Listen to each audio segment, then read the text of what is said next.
Who's willing to not be a sorry team? Who's willing to not be a sorry franchise? Who's willing? If you're a mechanic, you do your thing. You can't just work on the first car and do so good, and then tomorrow, the next day, you fucking up people's transmission and say, man, it's a back-to-back. And while I'm laughing and trying to figure out what's going on and hitting the backspace button so I could go back and look at it again, I see.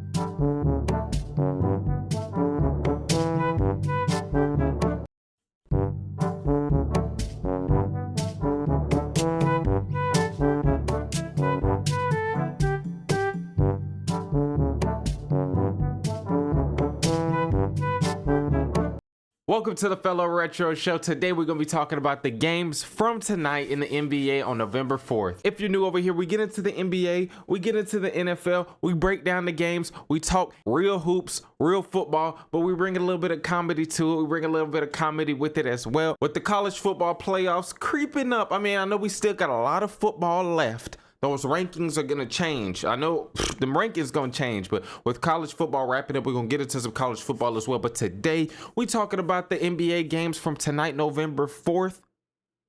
We ready. We ready. Finally, we get a win. Pelicans win 116-112 against the Hornets, and I'm not impressed. I'm not impressed. I'm not satisfied. I know you should appreciate whenever your team wins, but I'm not impressed. I'm not impressed. The things that I was going into this game thinking and saying to myself, the announcer started off the game right. He said, who's? You might be like, who's? What you talking about some who's? Who's willing? Who's willing to do the dirty work? Who's willing to play some defense? Nobody.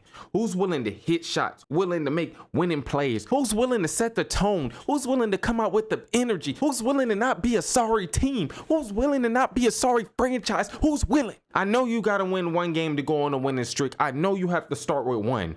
But this right here was not impressive. This right here did not make me happy. I'm happy about the win, but I don't have anything to look forward to. We gonna get cooked. We ain't got no defense, y'all. If y'all watch the team, bro, your favorite team will cook the Pelicans. I don't think we're gonna win another game.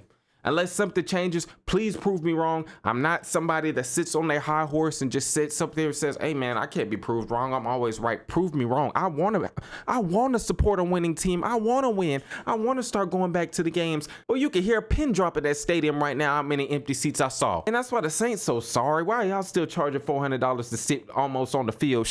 Y'all should be giving them tickets away for free. Knowing damn well ain't nobody finna pay that type of money to see a team just lose. I mean, every time I think I'm starting to smile, I feel like my lips quivering, like I'm about to smile, a genuine smile. I'm like, okay, well, you know, we got something going. It goes back down and it goes back to a straight face because we can't hold nobody. Colin Sexton getting whatever he wants. Miles Bridges getting whatever he wants. Con Knipple getting whatever he wants. Bro is a point guard and had 12 rebounds. Nobody's boxing out. Nobody wants to rebound. Nobody wants to do nothing but shoot the ball. You got 15 players on the damn team that all they want to do is score. And only about 3 of them is good at it. How'd that work? Jordan Poole want to score, no defense. Trey Murphy want to score, no defense. Jeremiah Fears wants to score, no defense. Jordan Hawkins wants to score, no defense. Derek Queen wants to score, no defense. Shit, you could just put me on repeat. We got scores, we got good players. Don't get me wrong, we doing good with drafting, but we just can't seem to put a complete team together because you got Zion who can't stay healthy. It don't matter how slim and trim he looks, how good he can look on IG, no matter how good he can look in interviews, you see him getting slimmer. Hamstring. You can't shake stuff like that. I'm looking at him in the offseason. I'm seeing him look skinny. I'm thinking that he gonna come back playing different. He playing the same way. He just look lighter. He playing the same way, which isn't bad. He's good. He's great. He's our franchise player. But how far are you gonna go if the franchise player can't play? That's my little rant about the Pelicans. I mean, I know we won. There are some positives. There are some good takeaways if you are a Pelicans fan and you're watching this video. Carlo played really, really good. Get Kevon Looney out of here. Why did y'all sign him? why he was buried on the depth chart on the Warriors for a reason. We signed players expecting them to come over here and do what? Like really do what? He was on the court and I ain't see him do nothing. Bro, all I saw him doing was barking. Hey, hey, hey, hey, hey, hey, hey, hey. That's what you got DeAndre Jordan for, is to be a vet. You don't pay Kevin Looney backup center money just to get on the court and get cooked and just be yelling. Take his minutes away, give him to Carlo. He was the only thing positive to start off the game. Getting posterized dunks, running in transition, looking good, looking aggressive, answering the call, answering the bell. Trey Murphy, we know he can shoot. He's a good shooter. Saddiq Bey, he dropped 50 before in the league, so we know he could score. He had a good game. I was impressed with him as well. Jordan Poole, I really want to see him be a facilitator because it's like he just settles for so many threes. He takes so many shots, and it's just like if he's not scoring, he really is useless, which is crazy because we already got Fears who kind of plays the same way, but a little bit more disciplined and he's younger. So if Fears and Jordan Poole kind of play alike, and Jordan Poole is supposed to be his vet, I don't know how much he could teach him. Derek Queen, I know I talked about his defense and him having none of it, but his offensive game, his offensive bag is deep. I'm talking about his vision. He had like 2-3 great passes to end off the game, hitting those middies, hitting those tough fadeaways. He's so pass heavy that he forgets, like, bro, like, who finna take your shots for real? Like, all these players, they want to shoot. So if your big is backing up so much, like to where the mic is, and he's not respecting you, bro. We saw you at Maryland, bro. You're a scorer. You run the offense. Just run it. I know you're a rookie, but bro, it's your world, bro. It's your. If I'm his teammate, I'm out there saying, hey, it's your world, bro. Just do your thing. We ready to shoot. They ready to shoot. If it gets too collapsed in the paint, throw the ball out. Whether make or miss, they shooting the ball. You don't gotta worry about that. But the game ball goes to Jose Alvarado.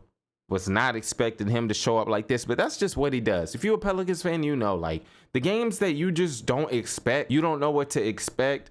Jose is going to be the one to show up and show out. It ain't going to be Trey Murphy dropping like 40 points or nothing crazy like that. It's going to be Jose coming up with the tough threes, the tough shots, taking the shots in the clutch, not scared of the moment. He's going to play defense. He's going to play hard. He's going to get people involved. Overall and all, as I'm talking about it, it was a good win, but I'm just not impressed. The Raptors handled the Bucks. I mean, they handled them. They really handled them. 128-100. The Bucks were only able to score 100 points tonight. Good team win by the Raptors. The NBA is all about matchups. I say that all the time. It's really matchup based. It don't really matter about record. It's about your starting five versus my starting five. How do they match up against each other? And then how's your bench going to do whenever my bench comes in? And Toronto was just better at all phases of the game tonight. The Raptors have the players to win these matchups, especially with their their starting five most games. I mean, you got Barrett, you got Barnes, you got Quickly, you got B.I., and then you got a real decent center in Pirtle. I know their last 3 games, the best player, like the best offensive player hasn't played for those teams, but they still have been holding teams like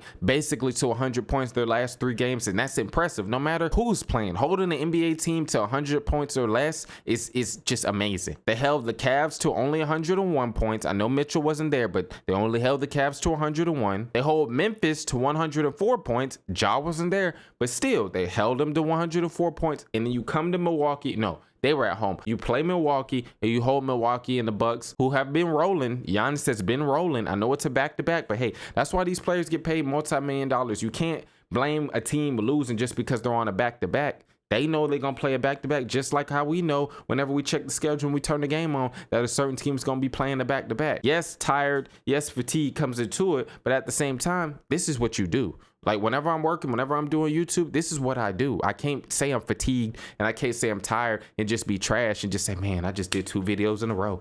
Like, that's their job. They just like how I can edit, or you just good at whatever you do. If you play a sport, if you play an instrument, whatever you're good at in your craft. If you're a mechanic, you do your thing. You can't just work on the first car and do so good, and then tomorrow, the next day, you're fucking up people's transmission and say, man, it's a back-to-back. So no excuse for the Bucks tonight. No excuse for Giannis. No excuse for Turner. No excuse for Turner. I mean, I'm so turned off. Like, I'm literally so turned off from, bro. 10 points on 7 shots. It's just like, bro, like, even if they threes, I just don't understand. Maybe you could say that's on the coaching staff. Like, you got to get bro more involved in the game. I don't care how he gets involved. He has to shoot. He has to be aggressive. He's not a good playmaker. So I don't know, maybe just call some like ISOs, just get some more open shots for him. He can't really dribble. So maybe that's why. Maybe that's why it's so hard for him to get his shots up. But he got to show up. The Bucks took out Giannis in the first quarter whenever the score was tied up. It was 24-24. And the next thing I know, they were down by twin. They were down by 10 twin, and it was over by that. By that point, it was over with. I knew it was over. I saw a lineup. It was like a wicked lineup. I'm talking about, it was as scary as Halloween. It was it was spooky as Halloween. That lineup I saw for the Bucks out there. It was like Kuzma, Taurean Prince, Bobby Portis, Gary Trent, and Cole Anthony. They start getting whooped so bad with that lineup. Doc start panicking, through AJ Green in there, thinking that would help the offense because they were going on a scoring drought. Next thing you know, Giannis come in the game. They back down by 14. And that's a good thing about the Raptors. Back on the Raptors side of things, they got lineups. They got a nice solid 5, a really good 5. So you can really switch it up. And I saw whoever the coach is, I don't know who the coach of the Raptors is, but I really saw him just experimenting with lineups. You saw Brandon Ingram in there with some backups. Then you saw Scotty Barnes in there with Grady. Then you saw some lineups with Quickly and the rookie Colin Moore. Just all in all, from first quarter to fourth quarter, the Raptors played better. They played better. They showed that, hey, bro, we can play with y'all. And if this is a 7-game series, if Giannis don't bring it, we can win. The Chicago Bulls, man. What's up with Chicago? This is my first take, my first time speaking on the Bulls, because every time I do an episode, the Bulls don't play. And they gave me something to watch. They really gave me something to watch. I'm watching this game, and that's why you gotta watch the whole game sometimes. That's why you just, even if, I ain't gonna lie to y'all, I did cut off that Warriors and Suns game. So at halftime, my analysis is just come from one half of basketball for that Suns and Warriors game. But we're gonna talk about the game of the night. The 76ers scored damn near 50.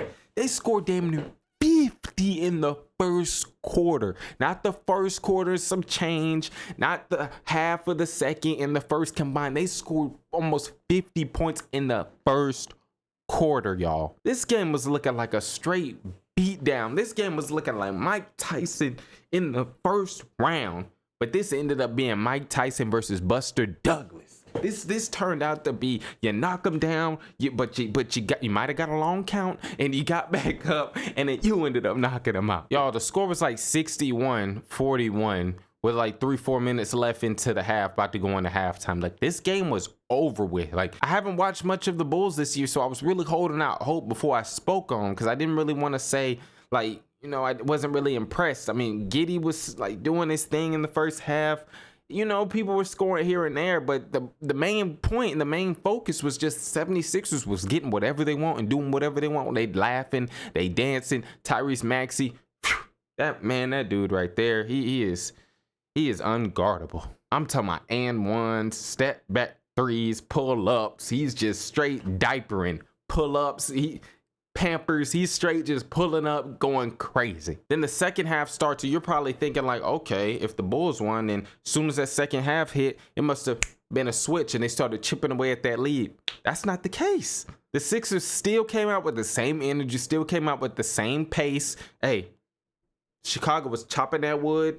They were chopping that wood, but they just couldn't get to the core of that tree just yet, because it was still a double-digit game pretty much through the whole third quarter. Like, chopping away, but you know how like on Minecraft you chop it away, but the tree is the tree falling, but you still just, every time you chop it, it's another brick, it's another block of wood. That's how that game was. Then the fourth quarter comes around. It's about like 9 minutes left. Maxey comes through the lane and one. I think he makes it 105 or 104 to 93, and you were just like, okay, Chicago, y'all lost this one. You know, pretty okay game, but your defense just wasn't up to par this game. You know, sometimes even if you're a good team, you get beat. But hey, shout out to the Sixers, because they was out here just putting belt to ass the whole game. I'm at that point. Once I saw the M1, I'm like, what can I say? I mean, good night, Chicago. Sorry. See y'all in the next game. I see y'all whenever I talk about y'all next. But oh no, was I wrong? Because you talking about brick after brick after turnover, after miss. I'm talking about for Philly. And every time they missing, Chicago making something happen. I'm talking about for every like four to 5 points that Chicago was scoring, Philly was scoring too. That lead's chipping down. The next thing you know, it's a 1-point game, y'all. It's a 1-point game. It was 101-88 early in the fourth quarter. Now, close your eyes, or maybe you're a visualizer. Like you can see it with having your eyes open. 101-88 early in the fourth. You think that's just like the game's over with. And now it's 111-110 with 1 minute to go, y'all. After Giddey makes it a 1-point game, hey, it's Philly's turn to have the ball. They're like, hey, we got to make something happen. We got to score. Good defense by Chicago forces a really tough, like it was a really tough, bad shot by Embiid, kind of like fading off 1 foot, long 2. It might have been a 3 brick. And then Giddey, who's been having a wonderful game, just comes down court, but he just does a little bit too much, gets out of control, just gets a little wild with it. So he comes down court, he's just moving fast, he's turnover. Now you're thinking like, damn, that it's over with. It's over with. The ball's in Maxey's hands. He's about to walk you down, and he's about to just dagger it. As good as Giddey played, as much as the Chicago crowd had me feeling like I was sitting in the crowd too, I'm rumbling. The screen's rumbling every time Chicago do something good. My mic's rumbling. Everything's rumbling. The floor's rumbling. All they gonna remember is that last turnover that Giddey had. That's what I'm thinking. I'm like, damn, Giddey, like you had a good game, but you turned it over at the most crucial part, the most crucial moment of the game. And you gave it to Maxey, a cold-blooded assassin. But Maxey takes too much time off the clock. Like he was going so slow that he didn't even have time to really take a good shot. He took a tough 3, which is makeable. He makes those tough shots, but it was good defense by Chicago. Air ball. Now, no shot clock.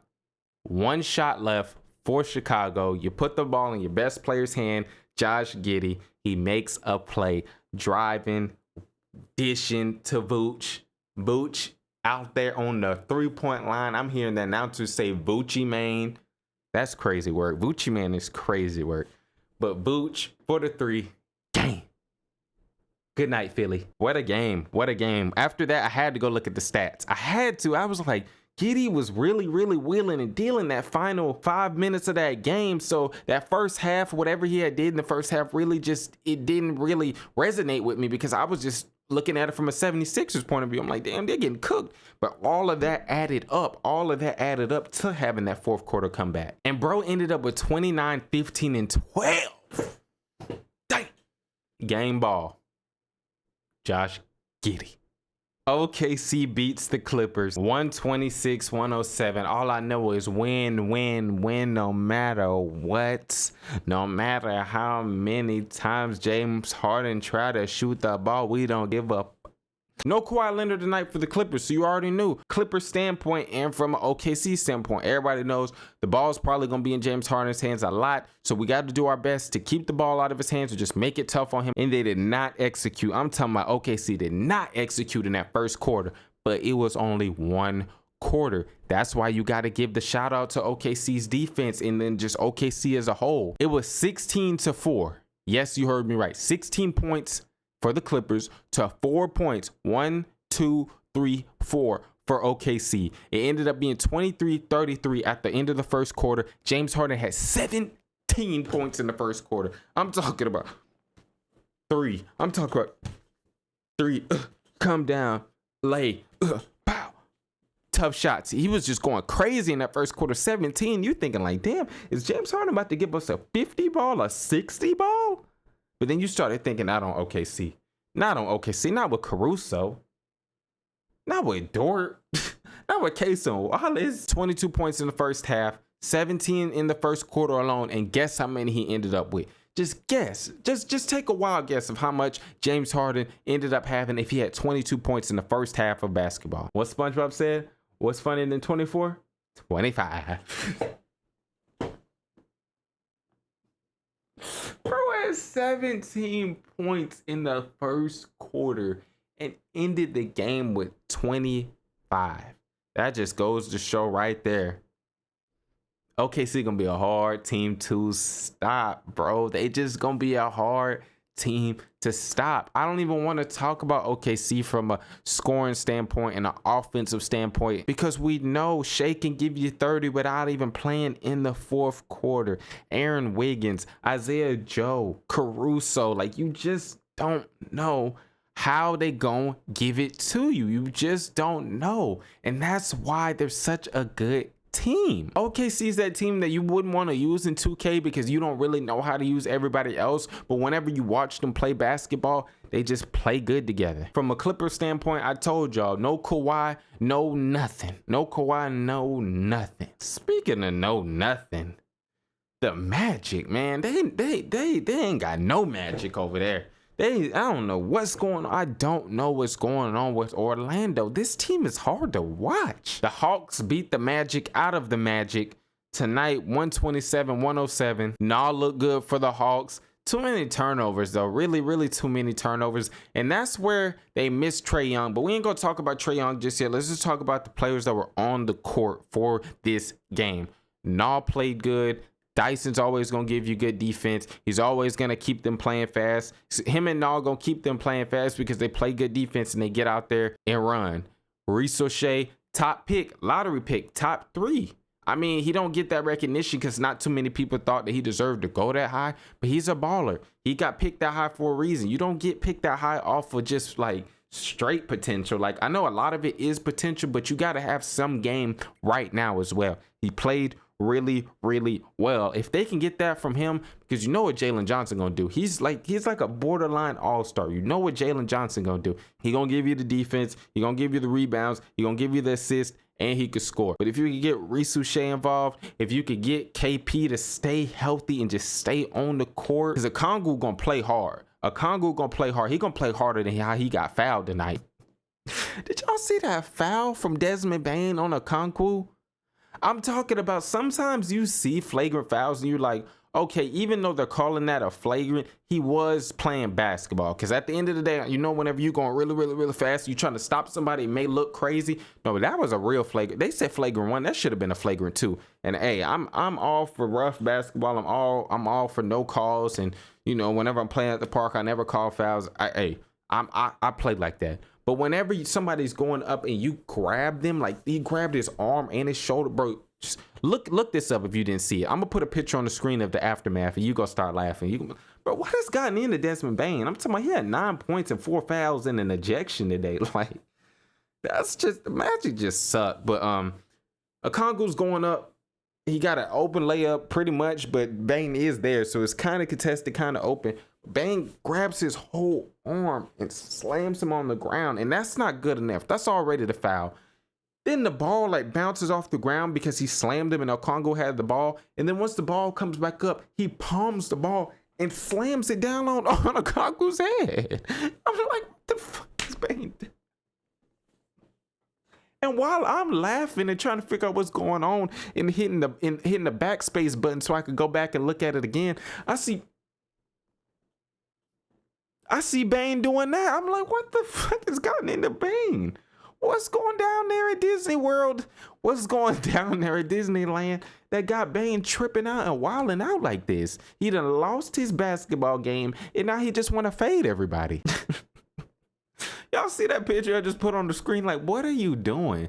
Like, he intentionally fouled somebody, slammed the ball on the top of their head. Then somebody's being a good teammate, just going up to him like, hey, bro, like, hey, let's keep it basketball, man. Like, and he just starts wilding out. And I'm like, I don't know what's going on there in Orlando, but they need to figure it out fast because they got some players on that bench that I would like to see get a little bit more run. I don't know whose minutes you take away. That's not my job. That's the coach's staff's job. But if y'all harp on defense, but y'all can't stop nobody, then maybe y'all should start thinking about some offense. You drafted Jace Richardson, bro. That dude is a bucket. He is a bucket. You gotta find some type of minutes for him. I know he's a rookie, but you got to. I mean, where are you getting your buckets from? The guy that you traded all of this high capital picks for is scoring 9 points and 4 fouls. Like, come on now. What I'm seeing from the Magic is just not good. And I've been saying it every time I react to them. I'm like, they're mad. They're just not a good team to watch play basketball right now. You know who is a good team to watch play basketball? We're gonna end it off right A game that I did not watch all the way, I'm not gonna lie to you, but I think I saw enough to comment on this game, and I think I saw enough to know what I took away from the game. Devin Booker. I'm gonna speak about the Suns first because it's literally a one-liner. Still elite, still the #1 shooting guard in the league. I don't know who you got. But as playing the shooting guard position, still the #1 shooting guard in the league in my opinion. 38 points tonight, and just really just played a good game. I mean, what can he really do? You got the Warriors playing team basketball. You got the ball flying all over the place. You got movement. You got shooting. You got defense. It's just, you can't, bro. You one man. You one person. All you could do is go out there and play your game, and hopefully everybody comes along with you. You know where you going. You know what you trying to do. You know you putting the ball in the basket. What everybody else doing, I don't know. Mark Williams, solid game as well. I mean, that's somebody else I can give a shout out to, but that's it for the Suns. The Warriors, man, they play really good, especially with no Jimmy Butler, which is crazy because Jimmy Butler was supposed to be like the #2. Whenever Curry's just not having it, they give it to Butler and let Butler go find a way, but no Butler. And they played really well. Who jumped off the screen for me is somebody that do a lot of jumping, somebody that do a lot of moving, somebody that's all energy, and that's Pods. But Jimsky jumped off the screen for me today, man. I'm telling you, he played a good game. He played a great game, if you ask me. He took his shots whenever he needed to. He didn't take no really bad ones. He was getting Jackson Trace involved. That's another dude we got to talk about. He made the most of his minutes tonight, making passes to Kuminga, coming off screens, hitting tough fadeaways on the baseline, hitting threes whenever he can. But you know Pod's gonna give you some stuff sometimes where you're just like, bro, what are you doing? He got to be a stressful player to play with. Like he had a couple blunders, but for the most part, that's who jumped off the screen for me. Another player who jumped off the screen for me is Jackson Trace, man. That dude right there, whenever he does get minutes, he just is always a positive. I don't know the plus and the minuses, but whenever I'm watching games, I know it was the Suns, but still, every time I see him on the court, he makes something happen. He's always around the ball. He plays good defense. He plays hard. He plays tough. Always is around the rim for offensive rebounds. I saw some passing in his game. I don't know, Kerr, if he can play like this, if he can pass, if he can get off the rock and learn the off. I don't know if he's not learning the offense, but that's somebody that, bro, if you're a Warriors fan, you got to be happy that players that are on the bench can actually come in and do something, because Curry's not going to give it to you every night. Moody, bro, looking like a real deal shooter, looking like Call of Duty Moody. Call of Duty Moody. That might be his name. Draymond, you know what he going to do. Get everybody involved, make some good passes, does the stuff that doesn't pop up on the stat sheet. Last person we speak about is the most important person on the Warriors, but the main thing that I saw from a Curry standpoint this game was they really tried Curry, like the Suns. Like, I know they didn't have as soon as I was about to say they didn't have their POA defender, the Suns didn't have Brooks tonight, it just popped up in my head that bro got ejected on the bench. That's crazy work. Like, how you get, not ejected, he got a tech on the bench. Like, bro, how you getting a tech on the bench? Why you got shades on indoors with shorts on, bro? It's looking bad. Brooks, Jalen Green, and Devin Booker is going to be funny this year. But from a Curry standpoint, the Suns really did try him. They were putting big forwards on him. And Curry was literally saying, get out the way. Like, stop trying to set me a screen. Like, he was straight cooking them forwards. Like, he showed us, like, hey, man, bro, don't try me. Don't try me with no big slow. Don't try me with nothing like that, because I can still go get it. I appreciate everybody who made it to the end of this video. Make sure you hit that like button. Make sure you subscribe to the channel if you want to see more content.